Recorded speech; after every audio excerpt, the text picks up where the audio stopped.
سلام عزیزان دل، امروز طرز تهیه کباب مرغ را به شما به اشتراک می‌دهم که مزه کباب خانگی 10 چند بهتر از کباب های رستورانی است. حتی اگر آشپزی هم بلد نباشین، این کباب را در ظرف 10 دقیقه می توانید خودتان در خانه درست کنین.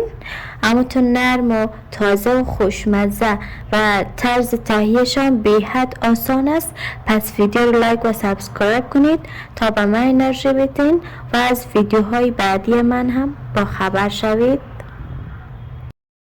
ما اینجا از قبل گوشت مرغ خود شستیم و خرد کردیم و در سرش مرچ بدلخواه اضافه میکنیم و 3 قاشق غذاخوری و ادویجات نمک نیم قاشق غذاخوری و زردچوب هم نیم قاشق غذاخوری، مرچ سیاه هم نیم قاشق غذاخوری اضافه میکنیم.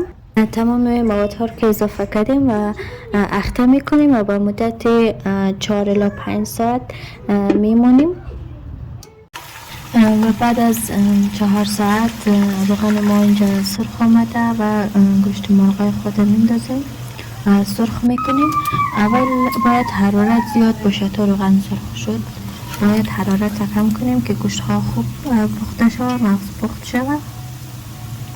ببینین چقدر خوب سرخ شده، باید دقیقه خوب سرخ شود. به این جمع مقدار پیاز حلقه کرده ماندم و گوشت های ما که سرخ شده رو در سر پیاز های ما اضافه میکنیم و باقی پیاز های خودم در سر گوشت ها به این قسم اضافه میکنیم. البته ما در زیر گوشت و در سر گوشت خود از مرچ دلمه استفاده نکردیم. شما میتونید از مرچ دلمه هم استفاده کنید که مزهش چند برابر میکنه، خیلی خوشمزه میآید. بعد دیگه بسته میکنیم، با مدت 5 دقیقه میمونیم سر گاز با حرارت خیلی کم تا با پیازها کمی دم بگیره. و بعد از 5 دقیقه ما اینجا زغال تازه کردیم و یک قسم در سر گوشت مانده و 2 قطره روغن در سرش میچکنم و سر دیگه خود بسته میکنیم تا گوشت ها خوب بوی دود به خود بگیره. و حالا بعد از 5 دقیقه کباب مرغ ما آماده است و خدا کنه که از این ویدیو ما خوشتان آمده باشه و از این کباب ها آماده بسازید و در کامنت ها نظرات مقبولتان شریک بسازید.